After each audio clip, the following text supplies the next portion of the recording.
diskutojmë temën më të përfolur këto 3-4 vitet e fundit apo 5 vitet e fundit në Gjilan, ku Lëvizja Vetëvendosje kishte fituar pushtetin në vitin 2021, duke mundur LDK në atë kohë në krye me Lutfi Azirin, pra LDK përfaqësoi nga Lutfi Aziri, Albani Hyseni përfaqësonte Vetëvendosjen, një djalosh në atë kohë i ri, i paprovuar, i luftuar dhe erdhi në pushtet e mundi pra një gjigant siç ishte Lutfi Aziri, ku për ironi të faktit domon pushteti i fituar në ekzekutiv ishte në dorën të Vetëvendosjes, ndërsa legjislatura, pushteti legjislativ ishte në dorë të LDK-s, ku kishin shumicën e këshilltarëve komunal, pra kishin shumicë në kuvend. Dhe në atë kohë, për çudi, edhe pse Lëvizja Vetëvendosje kishte një lloj armiqësie me Partinë Demokratike të Kosovës në qendër në Prishtinë, në Gjilan arriti të bëjë një koalicion për bashkëqeverisje. Në atë kohë, kujtojmë momentin kur përmes koalicionit PDK dhe Vetëvendosja, Arjanit Sadiku zgjidhet kryesuesi i kuvendit me shumicë votash, pra duke bërë një koalicion të gjerë, dhe pas disa muajsh apo pas pak kohe, ky koalicion u presh për interesa personale të individëve të caktuar, që disa i din, disa nuk i din, mirë, po për neve nuk është pjesë e rëndësishme ajo të dim momentet apo arsyet pse e prish, por rrugtimi se si Lëvizja Vetëvendosje menaxhoi me komunën në ekzekutiv përmes Albani Hysenit, por i penguar në legjislativ ky i udhëhequr pas një kohe, pas shkartimit të Arjanit Sadikut, në krye të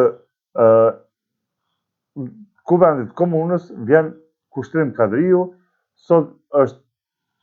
në koalicion me kryetarën e komunës së Gjilanit, me Albani Hysenin, pra në atë kohë Kushtrim Kadriu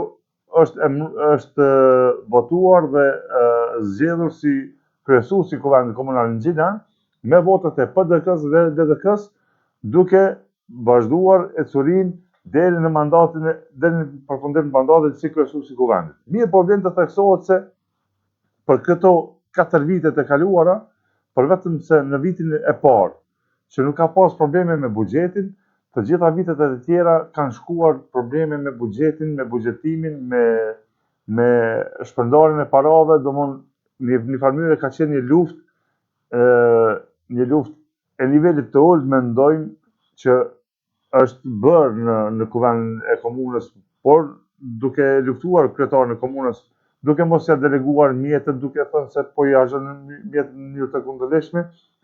dhe në një moment të caktuar kam ngrit në një konferencë për media, kam pyetur Riad Rashidin se a keni mekanizma në kuvendin komunal për ta kontrolluar kryetarin e komunës, sepse ligjërisht kuvendi komunal është institucioni më i lartë i nxjerrjes së vendimeve për menaxhimin e buxhetit. Dhe në farë mënyrë përmes kuvendit komunal rregullohet edhe sistemi i rregullimit shoqëror. Pra me këtë rast lufta ka qenë ndaj individit, por duke luftuar individin kanë krijuar viktima të reja, siç janë për shembull qytetarët apo punëtorët e ndërmarrjeve publike, të cilat janë menaxhuar nga partitë që kanë pas shumicën në kuvend komunal, dhe këto ndërmarrje pra kanë vazhduar të menaxhohen deri në këto momente kur po flasim, ku shumica për shembull tashmë nuk është në dorën e atyre që ishin dje. Pra sot Lëvizja Vetëvendosje me 6 janar 2026 rikthen apo merr për herë të parë pushtetin absolut me parti minore, pra me një koalicion të gjerë. Përsëri është një lloj thike me dy teha, urojmë që këto probleme mos të zgjerohen më për te asaj se sa kemi parë, mos të punohet në luftë kundër njëri tjetrit për të dëmtuar apo penguar njëri tjetrin, por të luftohet dhe të punohet se cili po kontribon më shumë për interesat e qytetarëve. Sot për shembull kemi të zgjedhur si kryesuese e Kuvendit një zonjë e cila për mandate me radhë, disa mandate me radhë, ka qenë asambleiste në Kuvendin Komunal Gjilanit, një zonjë e cila e njeh mirë rregullat dhe rregullorën e punës së Kuvendit Komunal Gjilan, e njeh jetën dhe veprimtarinë e qytetarëve në Gjilan, dhe mendojmë që kjo zonjë, pra krenare Latifi Kqiku, mendojmë që do ta jap kontributin e saj më të mirë të mundshëm për zhvillimin e jetës së qytetarëve në komunën e Gjilanit përmes legjislativit. Vlen të theksohet se krenari Latifi Kqiku është zgjedhur me 18 vota pro, 1 votë ishte e pavlefshme dhe për ironi të faktit komuna e Gjilanit ka dikon ka 35 këshilltar komunal. Nga 35 këshilltar komunal faktikisht kanë votuar vetëm 19 prej tyre. Pra, partitë tjera jo që nuk utërën për të votuar, por nuk e shfrytzuan të drejtën e tyre të dalin pro apo kundër apo të abstenojnë në këtë proces. Mendojmë që veprimet për të ndjekur rrugën opozitare me veprime të blokadës, me veprime të luftës të drejt për drejt, ende pa konstituu kuvendi komunal, ne mendojmë që nuk është etike më, nuk i përket etikës politike. Luftën mes vete nuk duhet ta kemi prezente në asnjë moment. Pra, LDK ka numrin e saj të këshilltarëve komunal, PDK ka numrin e saj të këshilltarëve komunal, AK ka numrin e saj të këshilltarëve komunal. Andaj, sot është dashur të gjitha partitë që të dalin dhe të marrin vetë votimin dhe të votojnë pro apo kundër apo të abstenojnë, sepse është detyrim i këshilltarit komunal të votojë, të marrë pjesë në votim, si në nivelin qendror, si në nivelin lokal. Këshilltari komunal e ka për obligim të marrë dhe të votojë. Fuqia vendimarrëse në kuvend komunal është vota. Fjala e fundit e këshilltarit komunal, i cili është zëri i qytetarit, pra këshilltari komunal duhet të votojë pro, kundër apo të abstenojë. Pa marrë parasysh faktin që njihemi të gjithë mes vete, veprimet e pamatura, veprimet që nuk i përkasin shoqërisë, ne nuk do t'i lavdrojmë, nuk do të heshim para atyre akteve të cilat çojnë përsëri në një moment ose në një momentum të pakënaqshëm. Në një pyetje sot të shtuar në konferencë për media derisa ishte kryetari i komunës së Gjilanit, zoti Albani Huseni, pyetja nga media ishte e thjeshtë: a mjaftojnë 18 vota dhe a është koalicioni i qëndrueshëm me 18 vota për të qeverisë me legjislativin? Ne mendojmë që nuk është e mjaftueshme për shkak se mbaret nga numri i një këshilltari komunal apo nga numri i një individi, i cili për teket të tija mundet që një farë mënyre ta bllokoj për interes personal dikun zhvillimin e komunës. Pra, të ndarja buxhetit ku mund të ndodhë shumë herë, sot për shembull është paralajmëruar edhe një mbledhje urgjente për datën 9 janar, ku do të miratohet buxheti komunal, buxhet i vitit 2026, mirë po, vlen të theksohet se edhe ky buxhet i vitit 2026 po miratohet me vonesë, krahas atij të vitit paraprak, që ishte miratuar me vonesë dhe nuk arriti të shpenzoi asnjë cent përveç 1/12 që ishte e parapar për çdo muaj që të shpenzohet. Mjetet e tjera pra kanë mbetur dhe projektet e tjera kanë mbetur të paprekura të vitit 2025. Mirë po, edhe kjo është një temë që do të shtjellohet në emisionet e radhës, në konferencat për media dhe në çdo hapësirë ku kemi mundësi t'i pyesim dhe t'i shtjellojmë në interes të qytetarëve. Pra çdo veprim i yni në art media, çdo konferencë që marrim pjesë, çdo intervistë që arrin të zhvillojmë. Por edhe këtu në emisionet që bëjmë emisionet, të gjitha janë në interes të qytetarëve, për t'ju shërbyer qytetarëve dhe një farë mënyrë për t'ju thënë apo për t'ju tërhequr vërejtjen politikanëve të cilët mendojnë që të bllokojnë jetën e qytetarëve, të jenë më të kujdesshëm, më të vetëdijshëm për veprimet e tyre. Pra, në momentet e caktuara sot u arrit në raundin e dytë të zgjidhet kryesuese e Kuvendit, zonja Latifi Kqiku, e cila mendojmë që do ta kryejë detyrën e saj në mënyrë më të mirë të mundshme, mirë po për neve është e rëndësishme që ganën partitë politike, këshilltarët komunal, legjislative dhe ekzekutivi ta bëjnë në se si dhe cili po jep më shumë në interes të qytetarëve. Urojmë që problemet që kemi kaluar në vitin 2024 dhe në vitin 2025 të mos përsëriten më askund në Kosovë, sepse të njëjtin probleme ka pasur edhe Prishtina për shembull në vitin 2025, por ka pasur komuna të tjera, për shembull si Zubin Potoku, mirë po këtë problemi mund të zgjidhet në mënyrë të thjeshtë duke bashkëpunuar në interes të qytetarëve. Andaj edhe për shembull është edhe një metodologji që thotë që politikani merr votën për ta përfaqësuar popullin, dhe populli do në farë mënyrë është shërptori i popullit.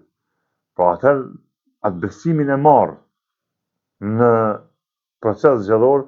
duhet ta rikthej te qytetari me mirë besim dhe me shërbim në mënyrë më të mirë të mundshme. Miq të dashur, ne do të vazhdojmë të jemi prezent në çdo proces, në çdo hapësirë, kudo që lypset, të jemi zëri i juaj në informimin sa më të drejtë dhe më të saktë, do të mundohemi me që të jemi prezent me ato mjetet të cilat janë të lehtëshme dhe të lejueshme, mbi bazën e etikës të punës, që t'ju informojmë për proceset dhe zhvillimet, jo që nuk arrini ju t'i kuptoni shumë gjëra, sepse sot lajmi vjen pikërisht edhe nga qytetarët, mirë po, si zëri i qytetarëve, si ai boshti ndërlidhës mes institucionit dhe qytetarëve, ne si media do të mundohemi të ofrojmë më të mirën e mundshme dhe më pozitivën. Ka raste kur ka momente që shohim gjëra negative, por ato nuk do t'i servojmë. Andaj, urojmë që nga sot lëvizja vendosje në krye me Albani Hyseni në krye të komunës dhe me kryenarin Latifin në krye të legjislativit të punohet bashkërisht me opozitën dhe ta zhvillojnë komunën me mënyrat më të mira të mundshme. Janë momente të duhura ku jo vetëm Xhilani, por edhe tërë Kosova ka nevojë që të zhvillohet maksimalisht, sepse jemi në një kohë ku gjërat po ecin shpejt dhe ne nuk kemi kohë të flenë. Andaj mendojmë që thirrja për seancën e përmiratimin e buxhetit duhet të mbështetet edhe nga partitë opozitare, të dërgojnë projektet e tyre pa marrë parasysh faktit, të dërgojnë projektet e tyre në interes dhe në shërbim të qytetarëve dhe mos rrinë duar kryq duke mos propozuar asgjë siç kemi parë në vitet paraprake, domthonë ku ka pas raste ku propozimet kanë shkuar këtë mënyra të thjeshta, domthonë disa momente ka pas kur ka pas propozim hiç për shembull për ndonjë projekt caktuar, dhe mendojmë që ky akt, ky veprim i datës 9 të jetë një akt moral ku edhe opozitarët pa marrë parasysh garës për të qenë në pushtet apo garës për të fituar pushtetin, të bëjnë garën se si ta rregullojnë jetën e qytetarëve. Mendojmë që sot mëkati më i madh, anomalia më e madhe mund të jetë nëse për shembull dikush nuk arrin për shkak të mjeteve monetare me realizu disa kërkesa ose dëshira të tij. Sot për shembull në kohën kur bota ka më shumë që ka pasur herë pare, pra mjetet monetare janë për momentin janë në kulmin e saj në këtë botën. Andaj mos të flen parët dhe të konservoni për mënyre, por të futen në qarkullim dhe të rregullohet jeta e qytetarëve. Neve mendojmë që atyre qytetarëve që është bërë pa drejt në vitin paraprak, tu kërkohet falje sepse ka prej atyre që i është prish historia bankare. A dini sa rrëmshme është që ti prishë dikujt historia bankare, për shembull, të kategorizohet. I duhen më së paku 5 vjet punë aktive për ta rregulluar një histori të kategorizimit. Vetëm nga kategoria A në B mjafton të kategorizohesh dhe të shfaqet 100 probleme në të ardhmen për marrjen e një kredie. Mendojmë që atyre që ju është bërë e padrejt, duhet të punohet që të mos i përsëritet një veprim i tillë, por atyre që është bërë e padrejt, urojmë që mos i bëhet ndonjë padrejtësi dhe të vazhdojmë ta jetojmë një jetë të harmonishme, një jetë të lumtur. Kemi parë raste të shumta kohëve të fundit që sëmundjet dhe vdekjet janë prezente kudo tek ne. Andaj, mos të vi koha e të themi se ishte një njeri i mirë apo ishte një burr i mirë. Pra, mos na bëj vdekja një shqiptar i mirë, një shqiptar i vdekur. Por le të jetë një shqiptar i mirë, një shqiptar i gjallë, i cili punon dhe vepron sikur të ishte momenti i tij i fundit dhe të jep kontributin e tij për çështjen e rregullimit të jetës shoqërore, ekonomike dhe sociale. Miq të dashur, këtu po lajmërojmë emisionin tonë për sonte, Betting Plus. Mos harroni çdo ndjekje nga ju, çdo follow nga ju, çdo shpërndarje nga ju, çdo like nga ju është një mbështetje fuqishme për ne, jo financiare. Është një mbështetje morale që ne të vazhdojmë dhe të punojmë në interes të publikut. Mos harroni të na shkruani në Art Media, në faqen tonë zyrtare keni të dhënat tona me emailin, e keni numrat të telefonit, kontaktet në përgjithësi, dhe nëse keni ndonjë vërejtje, nëse keni ndonjë shqetësim, nëse keni ndonjë fakt dikun që doni ta plasoni, Art Media është e gatshme të bashkëpunojë me ju, t'i ndaj dhe t'i shfrytoj hallet e juaja, por edhe t'i publikojmë në interes të rregullimit të atij problemi dhe në interes të gjithë shoqërisë. Natën e mirë dhe mirëmbëjtje. Mos harroni like dhe follow, për ne është nder. Art Media është më shumë se za, është ndjesi. Betting Plus do të vazhdoj me emisionet e radhës gjithmonë në interes të shërbimit të qytetarëve. Natën e mirë.